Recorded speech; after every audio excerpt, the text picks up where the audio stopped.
Buenas tardes, amados hermanos de Iglesia Bautista Reforma. Seamos todos bienvenidos a este nuestro servicio de adoración de cada domingo.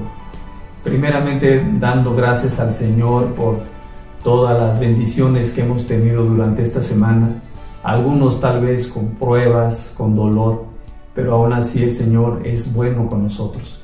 Y damos gracias también porque a pesar de continuar con esta contingencia, con esta pandemia, esto no ha impedido que podamos recibir de su palabra, que podamos seguir teniendo la oportunidad de leer de su palabra. Muchas veces hemos sido animados a través de ella, exhortados a través de ella, probados a través de ella. Y bien, pues continuando con nuestro servicio, los invito a ir a la palabra de Dios. En esta tarde estaremos leyendo Salmo 130. Yo por esta ocasión estaré usando la versión NBL, pero hermano, pues tú puedes seguir con la versión que tengas en casa. Les animo a que estemos todos juntos, hermano. Dice la palabra de Dios, Salmo 130. Desde lo más profundo, oh Señor, he clamado a ti. Señor, oye mi voz. Estén atentos tus oídos a la voz de mis súplicas.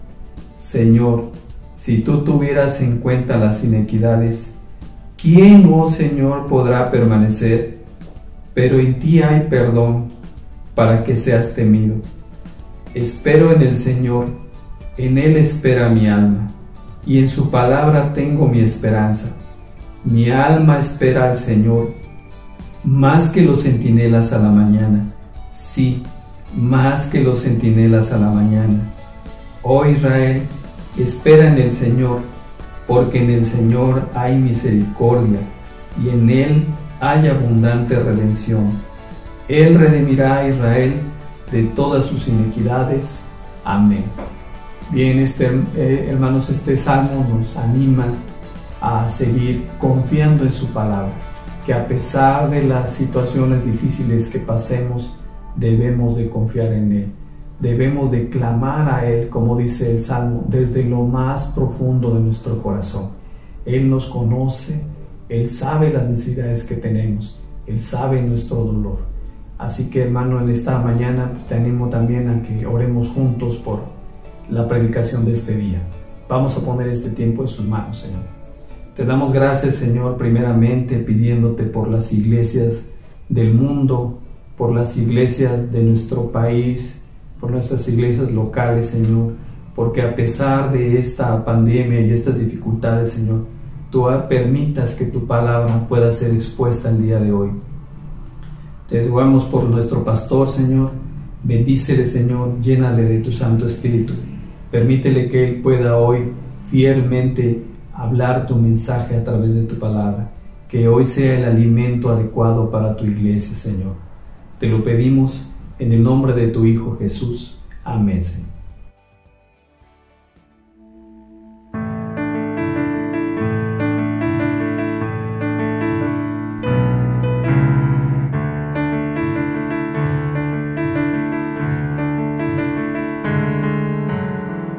Me escuchas al clamar, tú eres mi cantar, aunque haya oscuridad, tu luz alumbrará.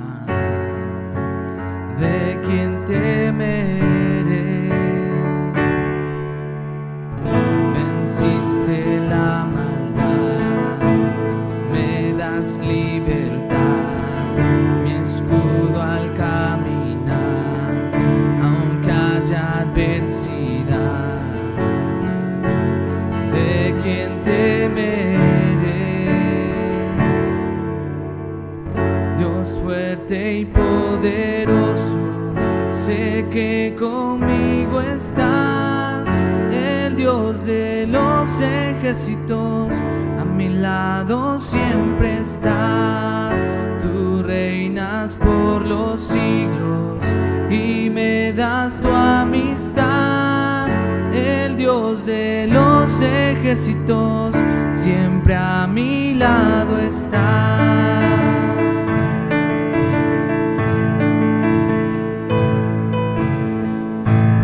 Fuerza en ti está.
Dios fuerte y poderoso, sé que conmigo estás, el Dios de los ejércitos, a mi lado siempre estás. Tú reinas por los siglos y me das tu amistad, el Dios de los ejércitos, siempre a mi lado está. Dios fuerte y poderoso, sé que conmigo estás, el Dios de los ejércitos, a mi lado siempre estás.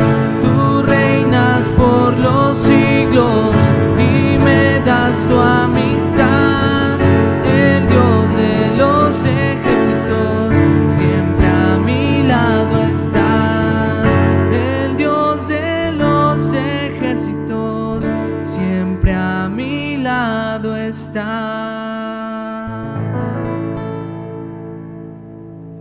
Amén.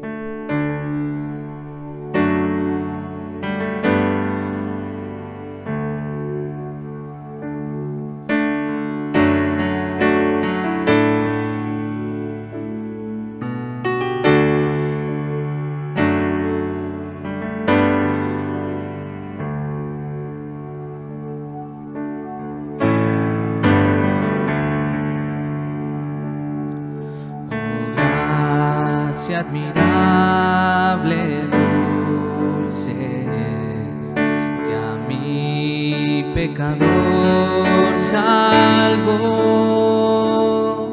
Perdido estaba, mas me halló. Fui ciego y visión me dio. La gracia me enseñó a temer, del miedo libre fui. Cuán bella gracia fue mi ser, la hora en que creí. Me libertó, soy libre al fin, me ha salvado y hoy vive en mí. Su vida dio por mi perdón, sublime amor, gracia de Dios. Peligro, lucha o tentación, al fin logré pasar. Libróme de la perdición y me llevará a hogar. Me libertó,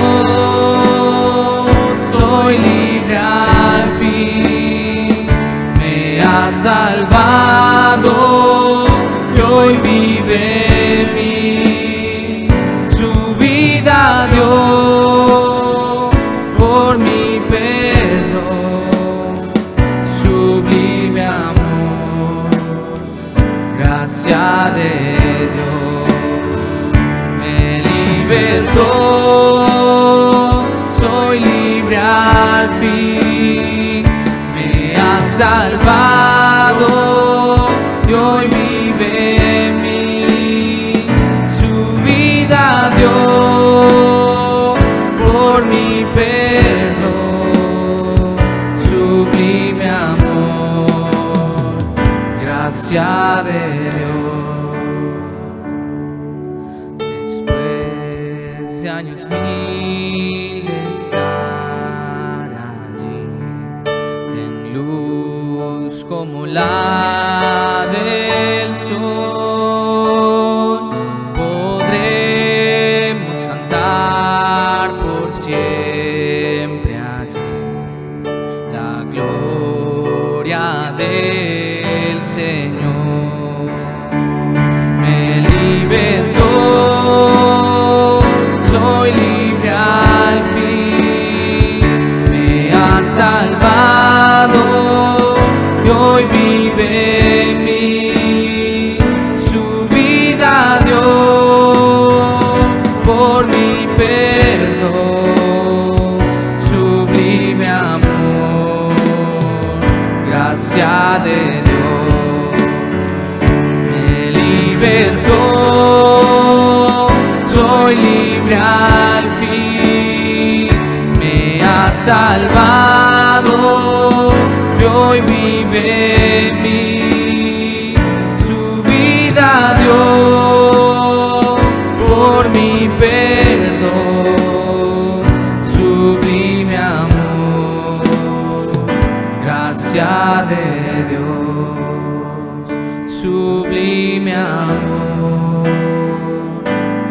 gracia de Dios.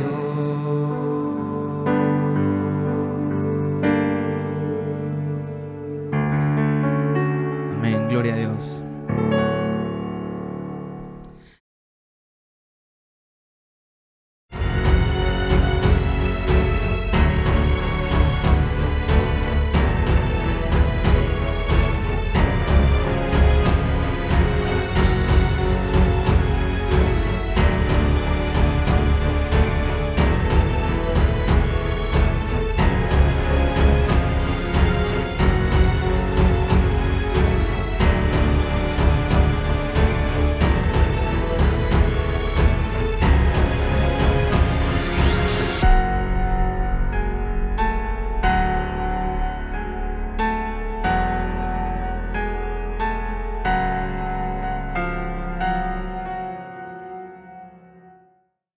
Buenas tardes, amada familia Reforma. Qué gozo nuevamente encontrarnos para adorar el nombre de nuestro Señor Jesucristo.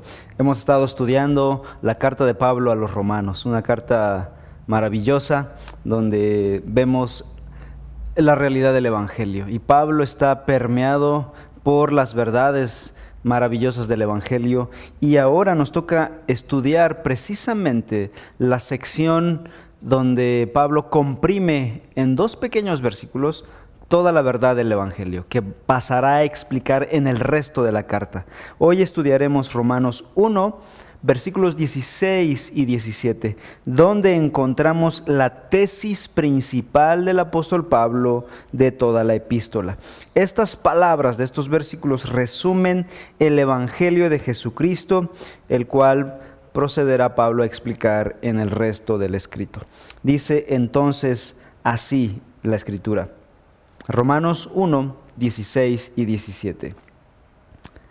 Porque no me avergüenzo del Evangelio, pues es el poder de Dios para la salvación de todo el que cree, del judío primeramente y también del griego. Porque en el Evangelio la justicia de Dios se revela por fe y para fe, como está escrito, mas el justo por la fe vivirá. En estos versículos, Pablo emplea 4 palabras para poder explicar la realidad del Evangelio. Y esas 4 palabras son poder, salvación, fe y justicia. Estas son las 4 palabras que Pablo usará para darnos un panorama y una explicación de forma detallada de lo que es el Evangelio. Así que antes de estudiar esas 4 palabras, hay una frase antes que Pablo menciona y que me gustaría analizar con detenimiento. Cuando dice, porque no me avergüenzo del Evangelio. Pablo había venido hablando acerca de su deseo de ir a Roma, la capital del imperio conocido, el imperio más grande del siglo I, y iba a llegar a un territorio enemigo, a un territorio hostil del cristianismo. De hecho, Roma desdeñaba el cristianismo y se burlaba de los cristianos, y Pablo quiere ir al corazón del enemigo, quiere ir al lugar más difícil del imperio para predicar el Evangelio. Pablo ya había sido encarcelado en Filipos, había sido expulsado en Tesalónica, escarnecido en Atenas, había sido acusado de transgresor de la ley en Jerusalén, apedreado en Listra, y ahora quiere ir a Roma. Y alguien le podría decir, Pablo, si ya te pasó todo eso en las otras ciudades que son provincias romanas importantes, ahora ¿quieres ir al corazón del imperio? ¿Qué te puede pasar allá? Y efectivamente, la historia nos dice que Pablo sería decapitado en la capital romana. Pero aún así Pablo no fue desanimado en su deseo de ir a Roma, y dice Pablo, yo no me avergüenzo del Evangelio y voy a llevar el Evangelio hasta allá. Algunos paganos del tiempo de Pablo catalogaron el cristianismo como una forma de ateísmo porque creían en un solo Dios.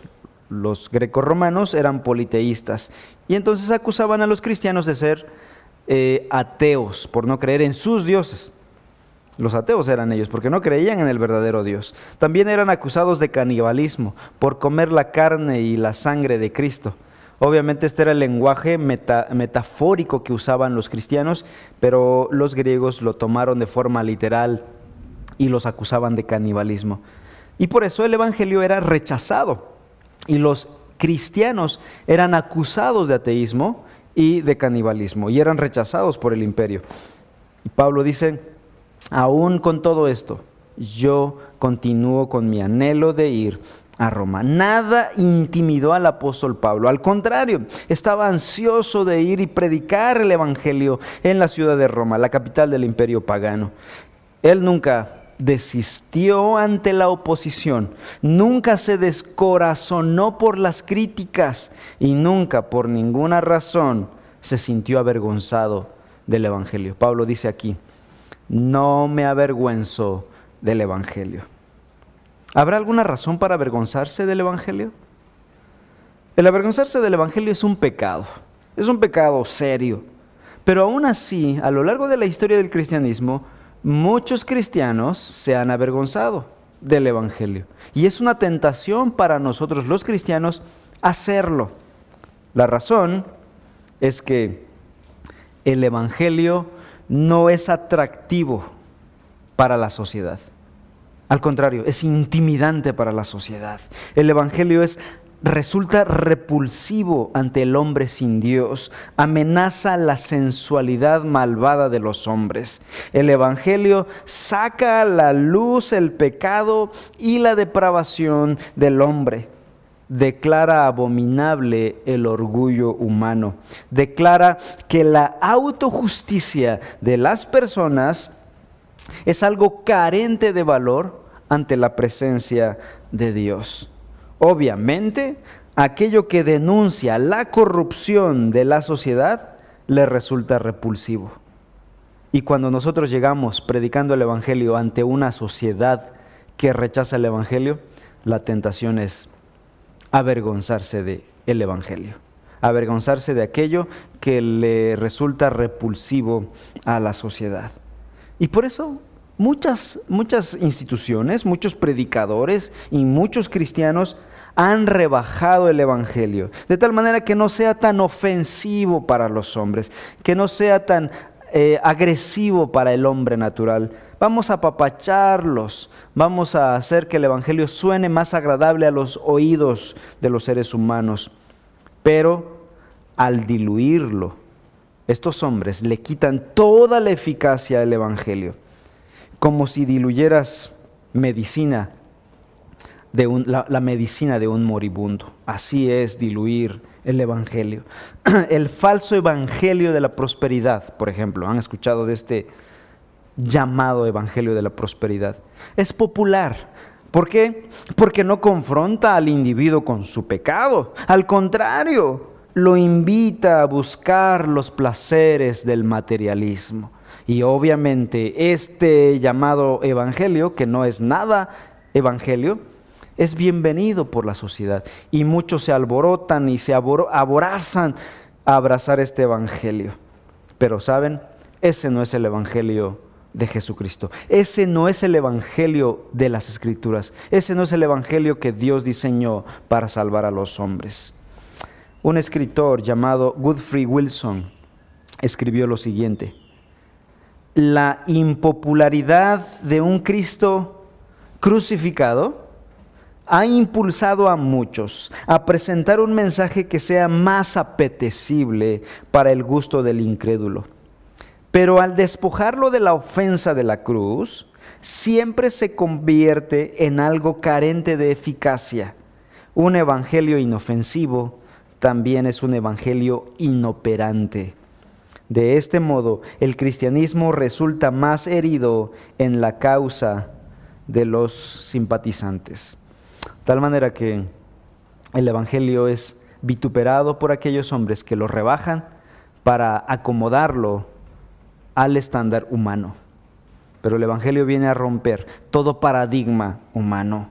La pasión del apóstol Pablo era predicar el verdadero evangelio sin diluirlo, aunque esto causara su propia impopularidad, aunque esto afectara su propia reputación. Pablo dijo: predicaré todo el consejo de Dios, no me avergüenzo del evangelio. Estuvo dispuesto a recibir vituperio y rechazo, pero rebajar el Evangelio jamás, jamás. ¿Tú estás dispuesto a predicar el Evangelio? ¿Estás predicando el Evangelio completo o te avergüenzas del Evangelio? El Evangelio que es capaz de salvar, como vamos a ver, es poder de Dios para salvación. Muchos se avergüenzan del Evangelio. No son capaces de declarar por lo menos literalmente: soy cristiano, creo en Cristo Jesús, creo en el Evangelio. Muchos no se atreven a decir que son cristianos, aún en el círculo de la ciudad, aún en sus círculos sociales. Tienen temor, tienen vergüenza del Evangelio. ¿Por qué? Porque este Evangelio va a desnudar la maldad de sus oyentes. Este Evangelio saca a la luz la pudredumbre del ser humano sin Dios. Bien, procedamos a hablar acerca de las 4 palabras que Pablo usa para explicar el Evangelio. Dice el versículo 16: no me avergüenzo del Evangelio. ¿Por qué? Porque en primer lugar es el poder de Dios. La primera palabra que usa Pablo para explicar lo que es el Evangelio es poder. La palabra griega que usa aquí es dinamis. Es el término del cual se deriva nuestra palabra dinamita, de la palabra dinamis, capaz de dinamitar lo más duro, como las rocas poderosas. El Evangelio entonces, eso es aquí hablando metafóricamente, es descrito como poder de Dios. Y es que en el Evangelio lleva consigo mismo toda la omnipotencia de Dios. Su poder es suficiente para salvar a los hombres de sus pecados y es capaz de darles vida eterna. Todo ser humano, la humanidad, desde la caída de Adán y Eva hasta el presente, está en una constante búsqueda de cambio, de cosas que puedan ayudarle a cambiar. Los seres humanos tienen un deseo innato de hacerlo. Quieren sentirse mejor, quieren verse mejor, quieren tener más dinero, más poder, más influencia. La mercadotecnia lo sabe y lo ha aprovechado. La publicidad y el trabajo del publicista consiste precisamente en convencer al público de que su producto cambiará su vida. Existen un sinnúmero de programas, de productos, de filosofías, incluso de religiones que promueven el cambio. Si tú vienes conmigo, si tú echas a andar este programa, si tú comes mi producto, si tú vistes mi ropa, si tú vistes mi marca, si tú aceptas mi filosofía, cambiarás. Tus deseos serán satisfechos. De hecho, algunas marcas o algunas religiones funcionan por cierto tiempo. Sin embargo, pasado el tiempo, la culpa regresa, la angustia regresa, la ansiedad regresa, el temor regresa. Todas esas cosas que causan ansiedad, desesperanza, estrés y dolor en el corazón están ahí. Y las personas se preguntan: ¿por qué no funcionó esto? Y nosotros nos preguntamos: ¿por qué pasa eso? Porque estas cosas no atacan el problema raíz, no tienen el poder para quitar el problema raíz, que es el pecado que se encuentra en el corazón de todo ser humano desde que nace hasta que muere.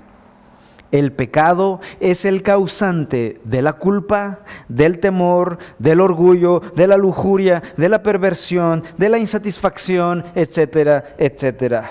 Jeremías 13:23 dice: ¿puede el etíope mudar su piel o el leopardo mudar sus manchas? Así ustedes, ¿podrán hacer el bien estando acostumbrados a hacer el mal? No podemos. La respuesta es retórica, la pregunta es retórica. No podemos. El etíope no puede cambiar su piel, el leopardo no puede cambiar sus manchas, y el ser humano no puede remover la maldad de su corazón.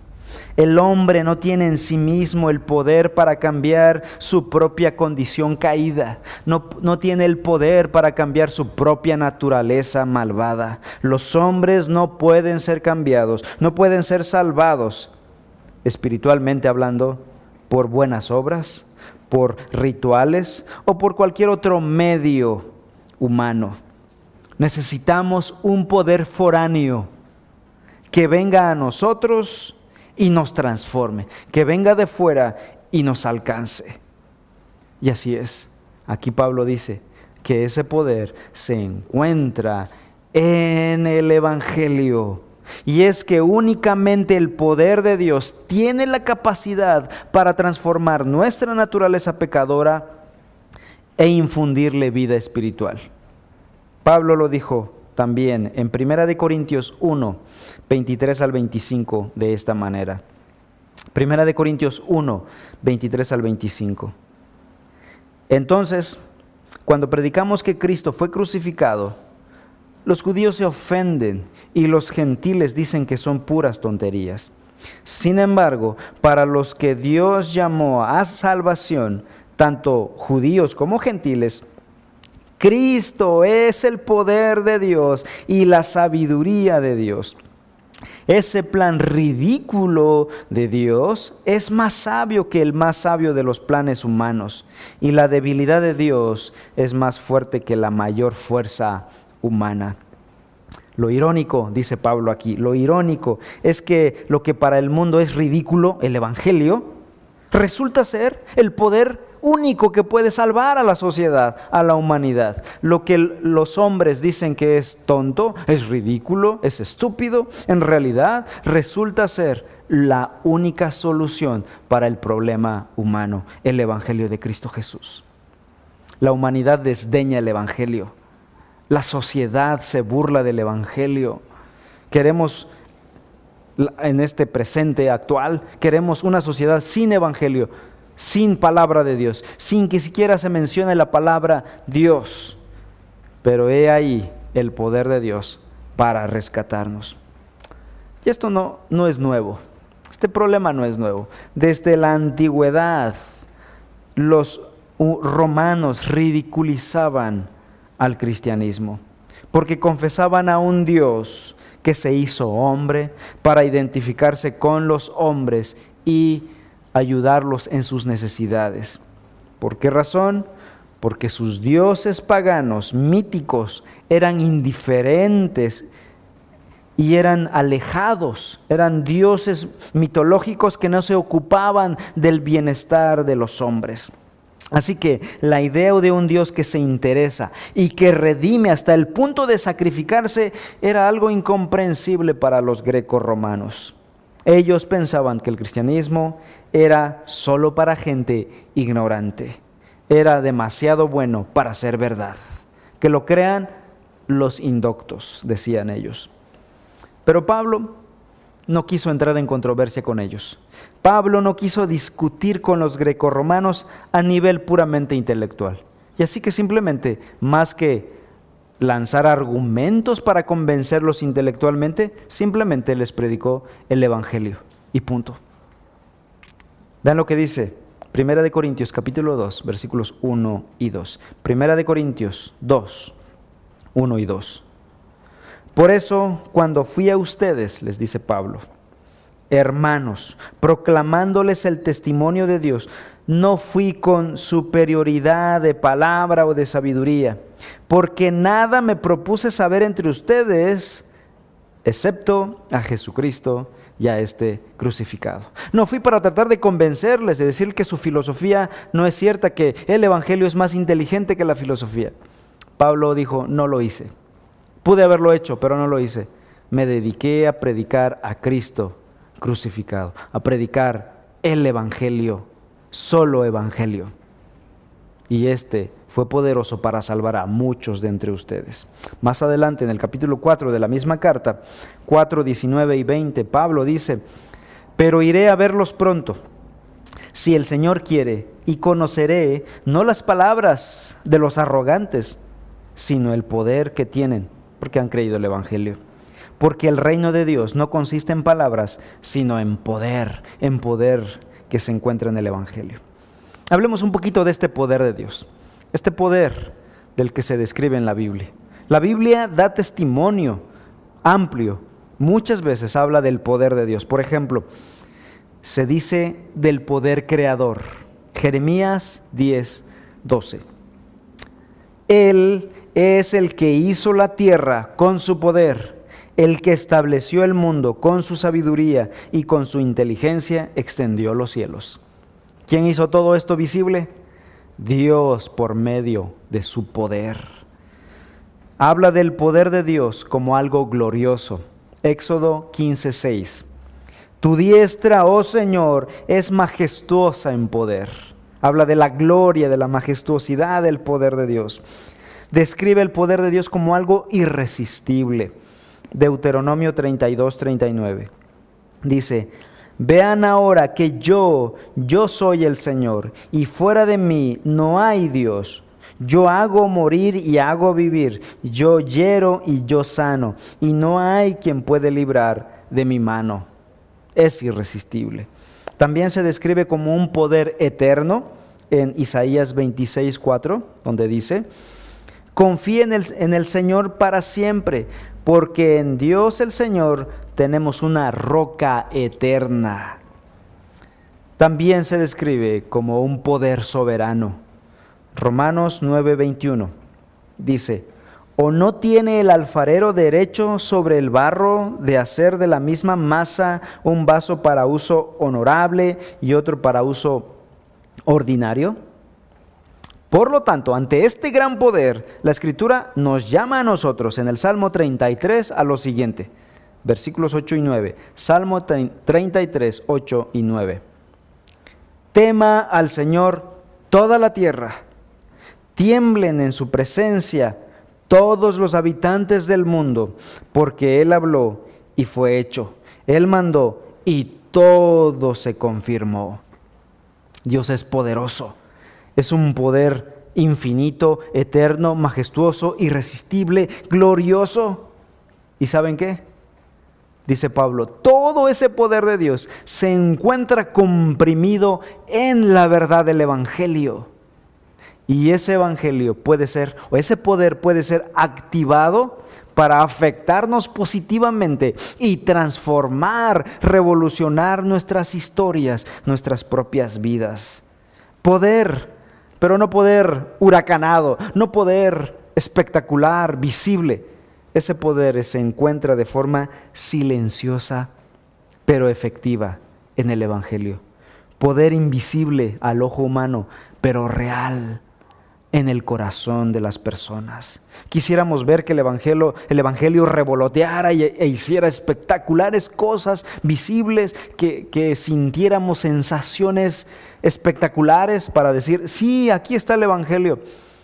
Pero saben, el poder del evangelio se encuentra de forma silenciosa, pero efectivo, de forma invisible, pero real, transformando la vida de las personas. Si no, vean la historia del cristianismo y vean la vida de millares de personas que han sido transformadas desde que Jesús estuvo en la tierra hasta nuestros días. Vean, por ejemplo, he ahí el malvado, lujurioso y politeísta Agustín de Hipona, quien buscó por todas las religiones, buscó en la filosofía griega del siglo V después de Cristo, buscó en distintas religiones.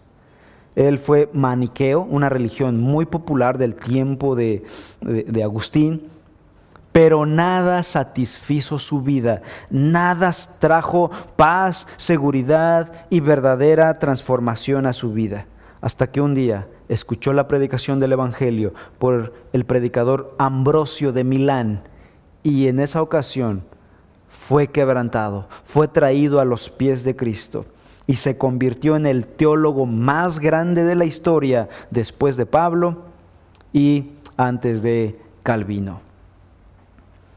Es solo un ejemplo. Muchos hombres siendo transformados de la perversión moral a una vida de santidad y gloria para Dios. el poder del Evangelio. Poder silencioso, pero efectivo. Poder invisible, pero real. Este no es el poder que los carismáticos presumen. Este es un poder real que se ve en las vidas transformadas, en hombres corruptos que vienen en arrepentimiento a Cristo y nacen de nuevo para una vida nueva en Cristo Jesús. La segunda palabra que el apóstol Pablo usa para describir el Evangelio es la palabra salvación. Ahí mismo en el versículo 16 ha dicho que no se avergüenza del Evangelio porque es poder de Dios para salvación. La manifestación más grande de ese poder de Dios en el Evangelio es la salvación. ¿Sí? El poder, y esto es bíblico, el poder de Dios no se manifiesta en los milagros o en otras cosas como prioridad. Claro que Jesús hizo milagros con el poder de Dios, pero la prioridad de Dios no era hacer milagros. La prioridad de Dios para usar su poder en el Evangelio era salvación para los hombres. Esta es la manifestación más importante y más grande del poder de Dios en salvar a las personas. Transformar sus corazones malvados, sus naturalezas caídas y darles vida y vida eterna por medio de su Hijo Jesucristo. El poder de Dios obra salvación, rescata a personas del castigo último del pecado, que es el infierno. Por medio de Cristo y solamente por Cristo los hombres pueden ser salvados del pecado, de Satanás, del juicio, de la ira de Dios y de la muerte eterna en el infierno. Por medio de este poderoso Evangelio. Muchas personas buscan salvación en su interior de la culpa, de las frustraciones, de la infelicidad, que hacen sus vidas miserables. Esto ha sido así siempre. Séneca, el gran filósofo contemporáneo del apóstol Pablo, él hablaba de un ad salutum, que significa hacia la salvación, donde él describía que todos los seres humanos están conscientes de su debilidad, de su insuficiencia, por lo tanto ellos están buscando que una mano baje de arriba para levantarnos, decía Séneca. Esto no lo dijo un apóstol, lo dijo un filósofo, un gran filósofo, hombre de estado, inteligente entre los romanos. Él dijo, todos necesitamos una mano que baje para levantarnos. Pues Pablo dijo con el Evangelio, Dios ha extendido esa mano para levantarnos por medio de su Evangelio. La salvación de Dios por medio de Cristo es esa poderosa mano de Dios que puede levantarnos de nuestra maldad, de nuestra triste condición. Cuando creemos en Cristo Jesús, su salvación trae libertad, libertad de la perdición, según Mateo 18:11, libertad del pecado, según Mateo 1:21, libertad de la ira de Dios, según Romanos 5:9, libertad de la esclavitud de su propia ignorancia, según Tesalonicenses 1:8, libertad de las tinieblas de la religión falsa, según Colosenses 1:13. Pero esta salvación tan grande, es solamente para aquellos que creen en el Evangelio, que es la siguiente palabra que Pablo pasa a describir. Leo el versículo 16 nuevamente. Dice, porque no me avergüenzo del Evangelio, porque es poder de Dios para salvación a todo aquel que cree, dice el apóstol. Y esta es la tercera palabra clave para entender el Evangelio. La palabra fe. Creer es fe. La palabra creer transmite la idea básica de confiar, abandonarse uno mismo a algo o a alguien, al objeto de tu fe, ya sea una persona o una cosa. El poder de Dios que obra a través del Evangelio trae salvación solamente a aquellos que creen con esta fe absoluta. Miren, la vida diaria, hablando de la vida ordinaria, está llena de actos de fe natural, que ya ni cuenta nos damos. Cuando cruzamos un puente, estamos ejerciendo fe de que ese puente me va a sostener. No estoy desconfiando de que no se vaya a derrumbar. Cuando nos subimos a un avión, tenemos la fe de que no se va a caer en el aire. Cuando nos sentamos en una silla, es un ejercicio básico de fe. Prácticamente todos los aspectos de la vida diaria requieren cierto ejercicio de fe común, de fe natural. Sin embargo, Pablo aquí en este versículo tiene en mente no una fe natural, sino una fe sobrenatural, una fe que es producida por Dios y no producto de nuestra mente. La fe que nosotros usamos, la fe natural para sentarnos o para cruzar un puente, es una fe que nuestra mente produce.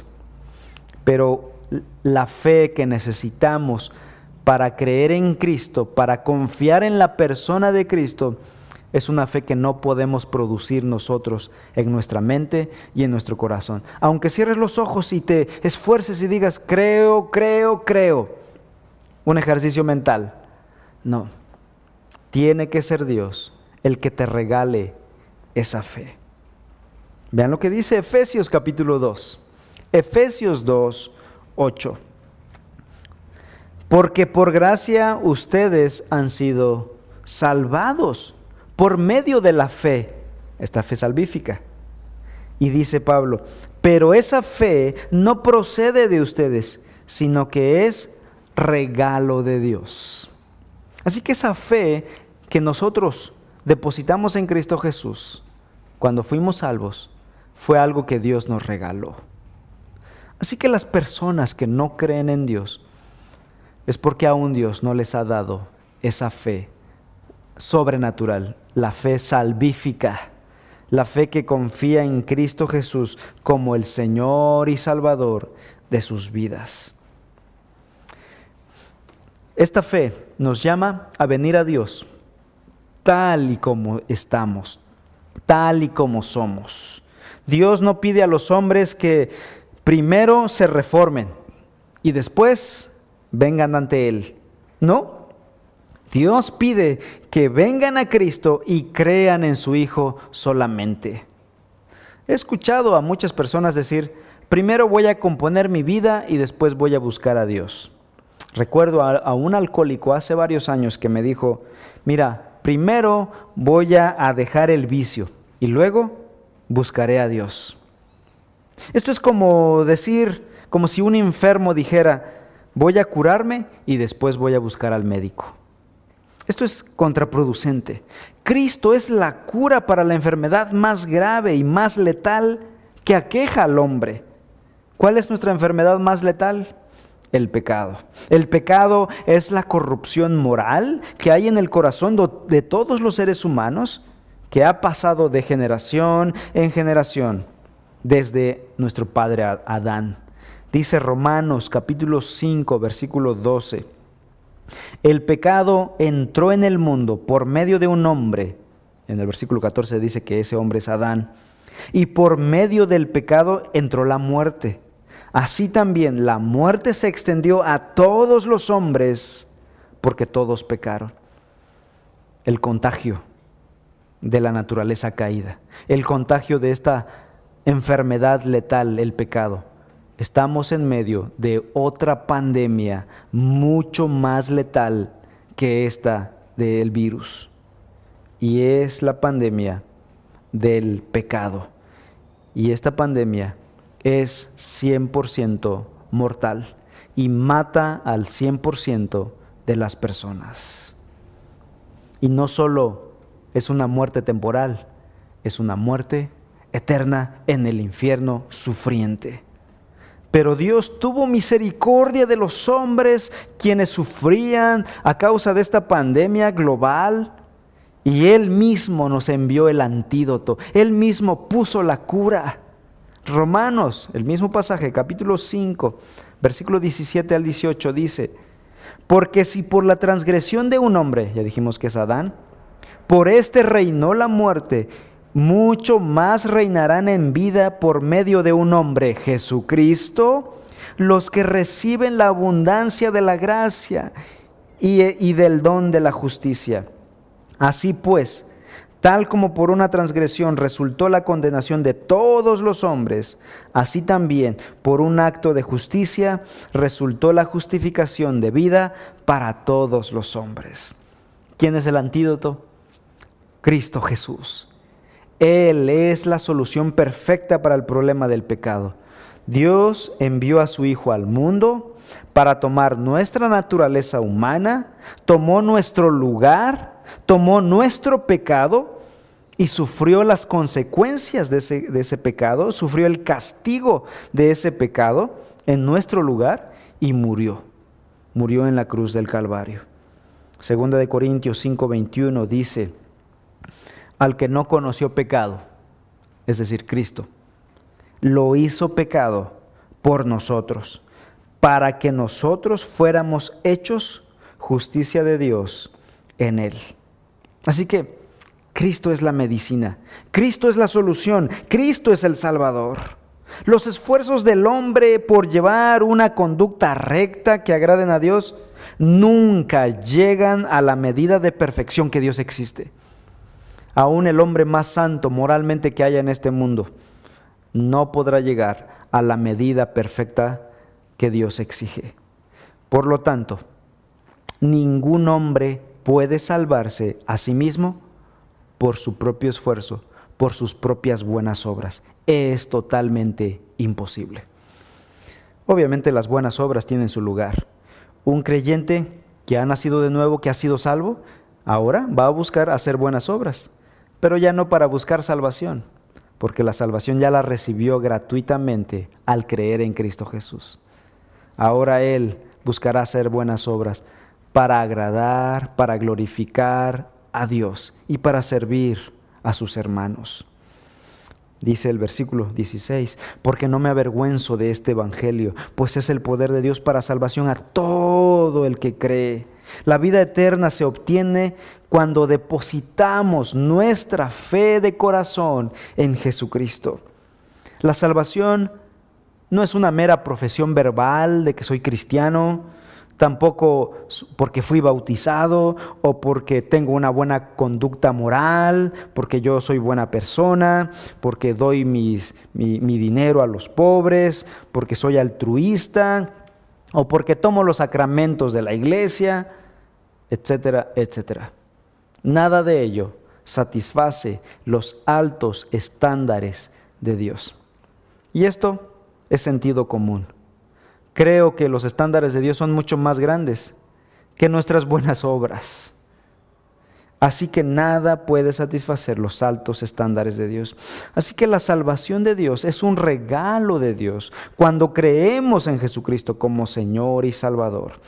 Cuando pensamos que la salvación viene por buenas obras o por tener una buena moral, nuestra confianza ya no está en Dios, nuestra confianza está en nosotros mismos, en las cosas buenas que podamos hacer. Ahí radica tu confianza. Así que la salvación viene como resultado de renunciar a tu propia confianza y confiar en la persona de Cristo, el Hijo de Dios, quien tomó nuestro lugar en la cruz y completó la obra. Esa fe es la que Dios acepta, no la confianza en mí mismo. Porque si yo confío en mí mismo, yo soy mi propio Salvador y estoy compitiendo con la obra de Cristo Jesús en la cruz del Calvario. Esa es una blasfemia. Sigue diciendo el versículo 16 al final: a todo el que cree, del judío primeramente y también del griego.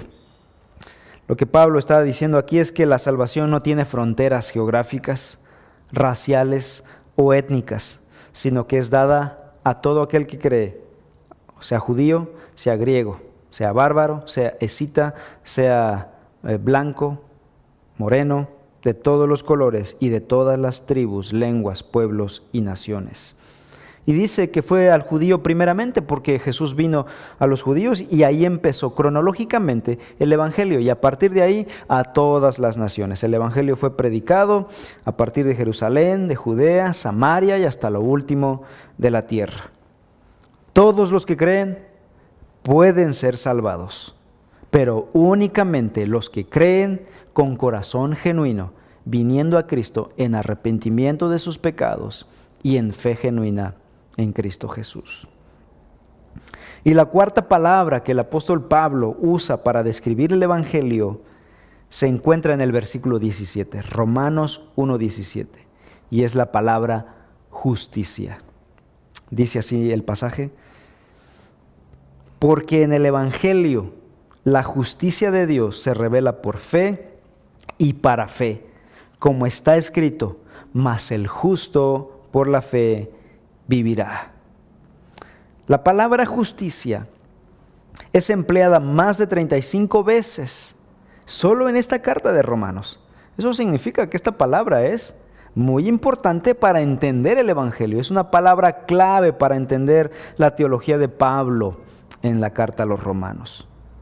Pablo ya ha dicho que el Evangelio es poder de Dios para salvación, y ahora añade algo: porque en el Evangelio la justicia de Dios se revela.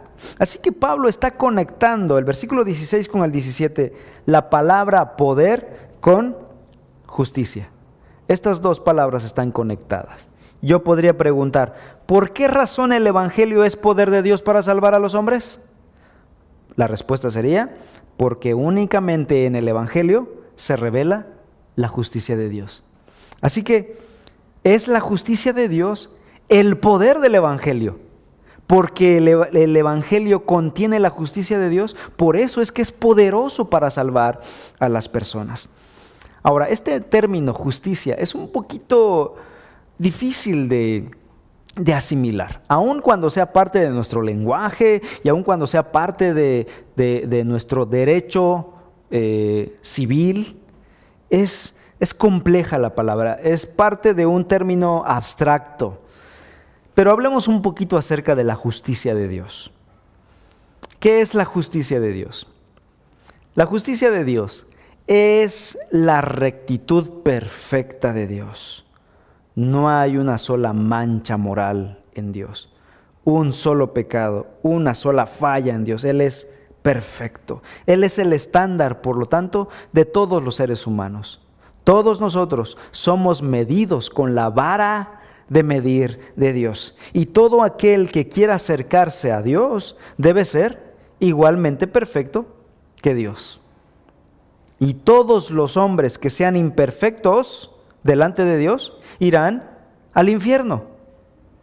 Así que yo te comento el día de hoy, obsérvate, si tú eres imperfecto, ya sabes a dónde pasarás la eternidad.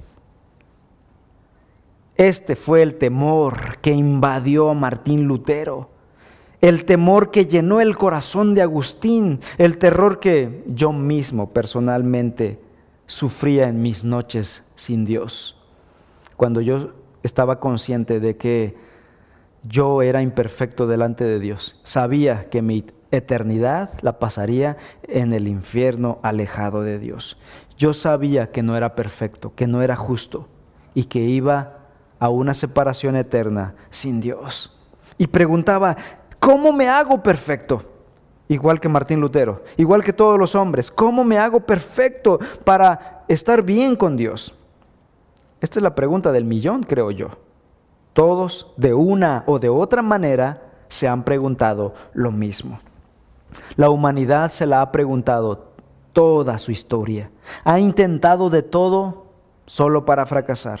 Ha inventado religiones con muchos rituales para tratar de perfeccionar al hombre y a ver si así alcanza a Dios. Ha fracasado.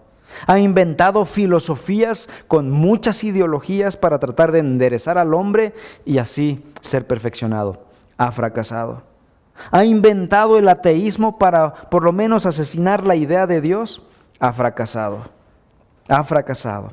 Nada nos puede perfeccionar y la historia humana es testigo. Todo lo que hemos probado e inventado a lo largo de nuestra historia ha fallado. Pero la pregunta es, ¿quién dijo que nosotros teníamos que perfeccionarnos? ¿Quién le dijo a la humanidad que nosotros teníamos que hacerlo? ¿Quién le dijo a Buda que él debía inventar una religión para buscar perfección espiritual? ¿Quién le dijo a Mahoma que él lo hiciera? ¿Quién le dijo a Charles Smith que él lo hiciera? ¿Quién le dijo a estos hombres que lo hicieran? ¿Quién le dijo a la humanidad? ¿Quién le dijo a los hombres que debían construir desde la tierra hasta el cielo un puente? Nadie. ¿Fue una percepción humana? La Biblia nos da la respuesta y nos dice que no es el hombre el que debe construir puentes de abajo hacia arriba. La Biblia nos dice que es Dios el que construye el puente, no de abajo hacia arriba, sino del cielo a la tierra para salvarnos. Y esto viene desde el Antiguo Testamento. Dios le mostró a Jacob en sueños lo siguiente. Génesis 28. Génesis 28, versículos 12 y 13 dicen que Jacob tuvo un sueño. Tuvo un sueño y vio que había una escalera apoyada en la tierra, o sea, venía de arriba hacia abajo, se apoyó en la tierra, cuyo extremo superior alcanzaba hasta el cielo, porque de allá venía. Por ella los ángeles de Dios subían y bajaban. El Señor estaba de pie junto a él y dijo: Yo soy el Señor, el Dios de tu padre Abraham y el Dios de tu padre Isaac. En el Nuevo Testamento, Jesús dijo lo mismo. En el Evangelio de Juan, capítulo 1, versículo 50, Jesús le dijo a uno de sus discípulos: Cosas mayores que estas verás. También le dijo: En verdad les digo que verán el cielo abierto y a los ángeles de Dios subiendo y bajando sobre el Hijo del Hombre, hablando de Cristo Jesús. Dios envió a su Hijo para abrir el cielo para los hombres, pero el problema persiste. Aún somos imperfectos. Ya el cielo está abierto, pero el problema persiste. Aún somos imperfectos e injustos. Y no podemos, con esa condición, acercarnos a Dios. Ya vimos que nada nos puede hacer justos, a menos que Dios lo haga también. Y es lo que Pablo está diciendo aquí en Romanos 1:17. Pablo dice: porque en el Evangelio hay algo que se revela. ¿Qué es? La justicia de Dios, la tan ansiada justicia de Dios. Y dice, se revela por fe y para fe. Como está escrito, mas el justo por la fe vivirá. Entonces, este pasaje dice que hay una manera en que la justicia de Dios puede ser nuestra, para que yo sea perfecto delante de Él, justo y recto delante de Él. La frase, la justicia de Dios se revela, significa que se acredita a aquellos que viven en fe, es decir, que han creído en su Hijo Jesucristo. Y en ese momento, cuando creen en su Hijo Jesucristo, esa justicia divina se nos es aplicada a nosotros. Cuando creemos, por fin, cuando creemos en Cristo Jesús, finalmente esa justicia ahora es nuestra. Eureka, podríamos decir. Lo encontramos, pero no. Dios revela su justicia en el Evangelio. Vean cómo lo explica Pablo en otros pasajes. En Romanos capítulo 4, versículo 5, dice así: Pero la gente no es considerada justa por sus acciones, sino por su fe en Dios, quien perdona a los pecadores. Filipenses capítulo 3, versículo 9. Dice Pablo: Ya no me apoyo en mi propia justicia por medio de obedecer la ley, más bien llego a ser justo por medio de la fe en Cristo. Pues la forma en que Dios nos hace justos delante de Él se basa en la fe. Y luego Romanos nuevamente capítulo 3, Romanos 3, 21 al 24 resume de forma maravillosa esta realidad. Dice así Pablo: Pero ahora, tal como se prometió tiempo atrás en los escritos de Moisés y de los profetas, Dios nos ha mostrado cómo podemos ser justos ante Él sin cumplir con las exigencias de la ley. Dios nos hace justos a sus ojos cuando ponemos nuestra fe en Jesucristo. Y eso es verdad para todo el que cree, sea quien fuere, pues todos hemos pecado. Nadie puede alcanzar la meta gloriosa establecida por Dios. Sin embargo, Dios nos declara justos gratuita y bondadosamente por medio de Cristo Jesús, quien nos liberó del castigo de nuestros pecados. Por lo tanto, Pablo dice, como está escrito, mas el justo por la fe vivirá. Así que, ¿cómo vivirá el justo? ¿Por su justicia propia? No, por fe. Es porque está creyendo en Cristo Jesús, es que es justo. Es un creyente, por eso es justo. No es justo por ser creyente, es creyente por ser justo. Ha creído en Cristo Jesús y ha sido justificado delante de la presencia de Dios. Aquí Pablo, en este versículo 17, toma una cita del Antiguo Testamento. Él dice, como está escrito. ¿Dónde? Pues en el Antiguo Testamento.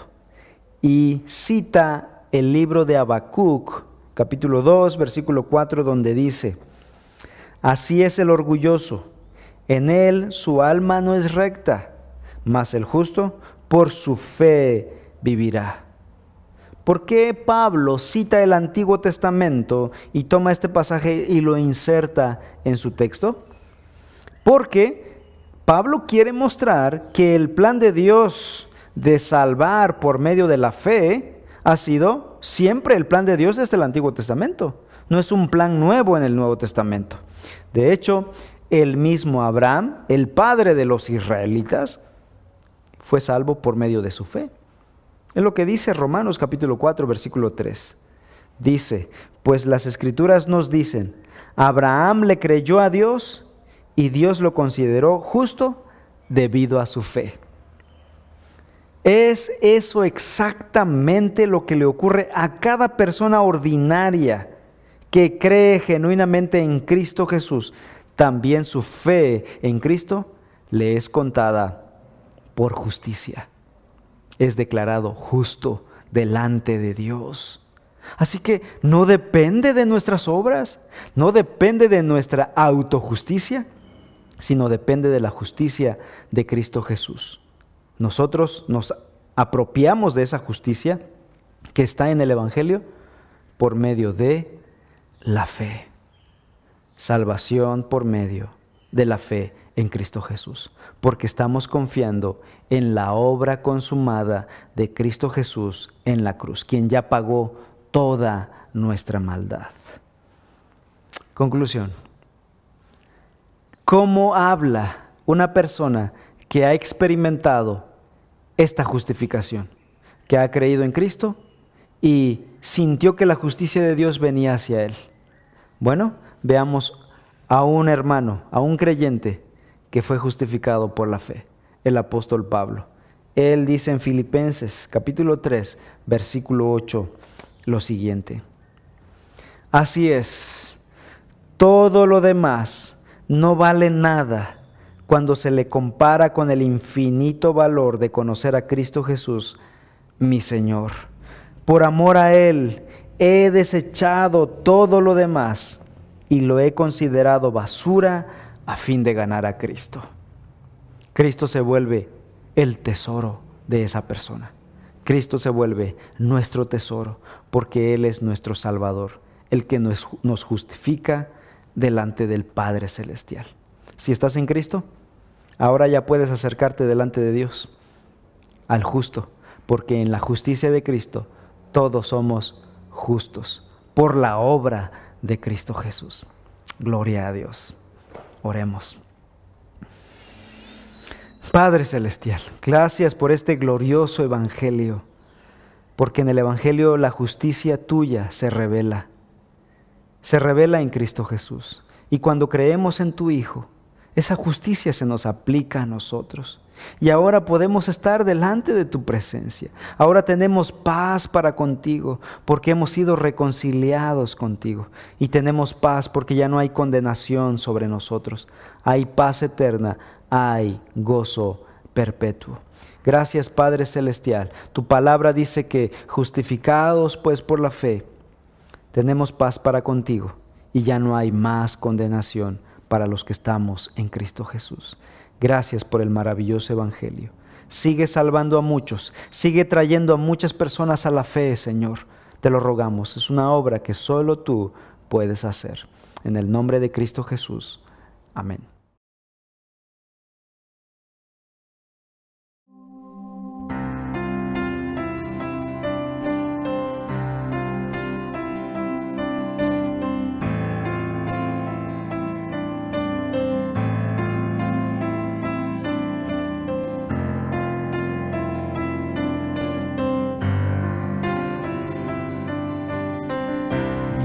Esperanza está en Jesús, en su justicia y en la cruz.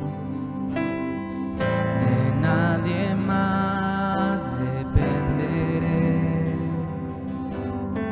solo en su nombre confiaré.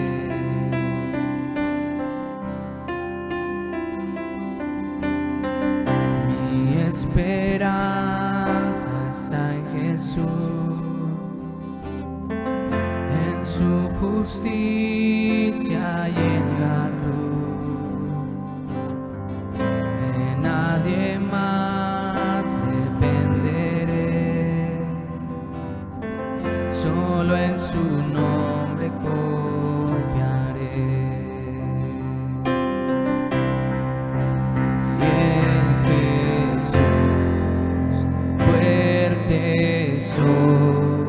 Solo Él, mi roca es, sobre la tempestad, Él es Rey.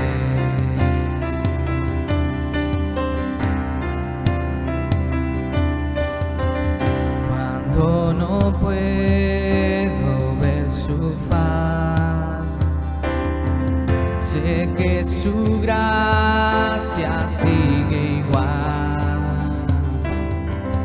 A la tormenta venceré, mi ancla firme está en Él. Mi ancla firme está.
presencia voy a estar, sin mancha ante Él vendré, justificado por la fe,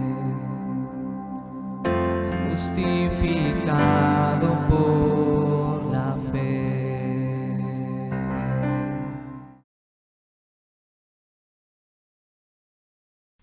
Bien, hermanos, pues después de esta exposición de la palabra que nuestro pastor nos ha brindado, esta exposición a la palabra del libro de Romanos, no me queda más que recordarles que aún seguimos reuniéndonos en nuestras casas. Todos los servicios van a estar en línea todos los domingos en punto de las 12 del mediodía en nuestros dos canales, YouTube y Facebook, para que estemos pendientes el próximo domingo. Nuestra transmisión empieza 11:45, 15 minutos para dar los anuncios y poder tener todo listo. Nuestra Biblia, nuestra libreta, nuestro lapicero, quitar todo distractor. Y en punto de las 12 nuestro servicio estará dando inicio el próximo domingo. Les repito, en ambos canales, YouTube y Facebook. Si hay algún problema en una de las dos plataformas, tenemos la otra para poder seguir viendo nuestro servicio de adoración.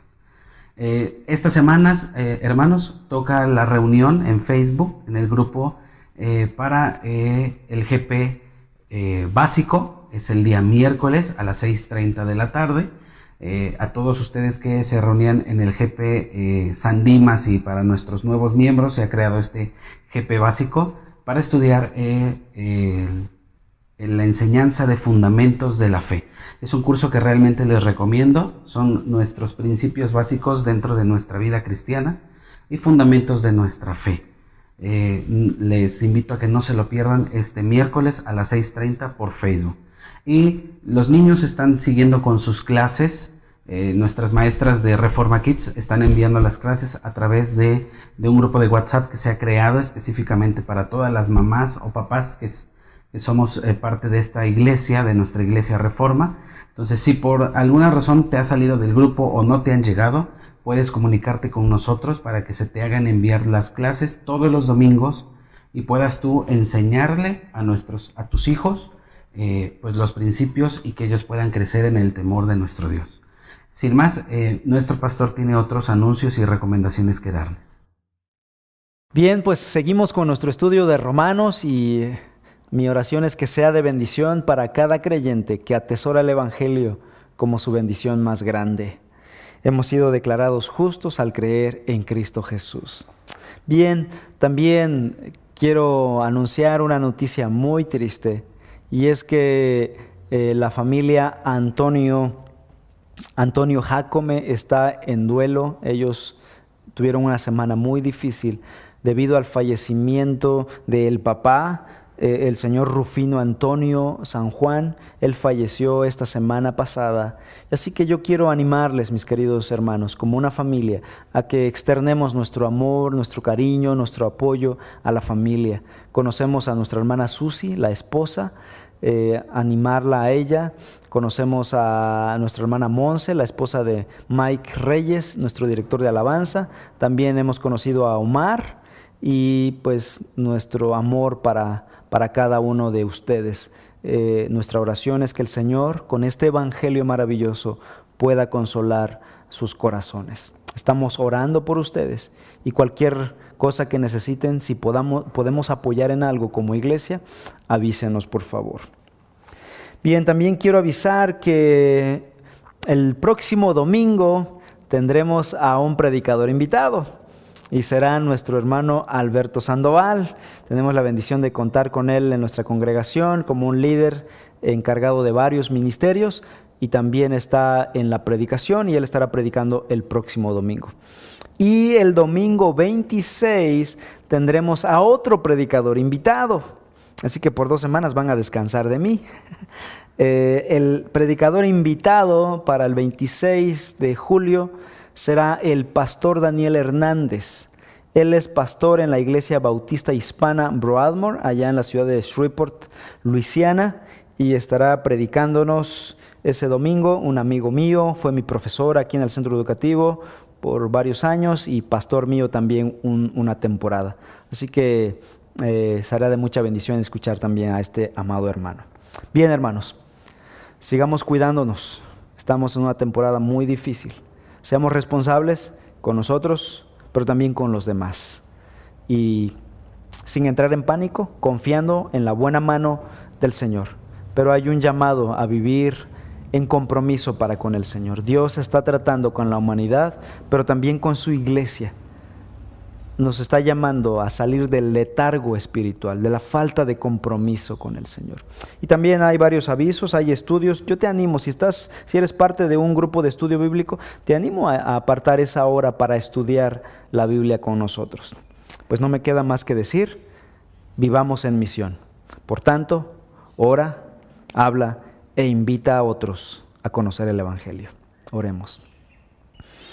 Padre Celestial, en esta hora te damos gracias por la bendición de tu Evangelio, ese Evangelio que tiene y contiene el poder de Dios para nuestra salvación. Gracias por la obra de Cristo en la cruz del Calvario, quien murió y cargó nuestros pecados. Padre Celestial, te pido que nuestra iglesia se fundamente en este Evangelio y que podamos compartir estas verdades a otras personas.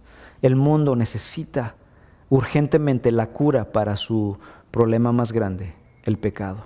Necesitan el Evangelio de nuestro Señor Jesucristo. Ayúdanos a compartir tu palabra. Te lo rogamos. Bendice a tu pueblo, bendice a tu iglesia, alivia el corazón de la hermana Susi, de sus hijos, de Omar, de Monse, de los demás hijos y de toda la familia. Da sabiduría a Mike para que pueda apoyar y guiar a la familia en estos días. Bendice a cada uno de nosotros, bendice a nuestros hermanos adultos, a nuestros niños, nuestras familias. Pedimos tu bendición y tu protección en el nombre de Cristo Jesús. Amén. Que Dios les bendiga, mis amados hermanos.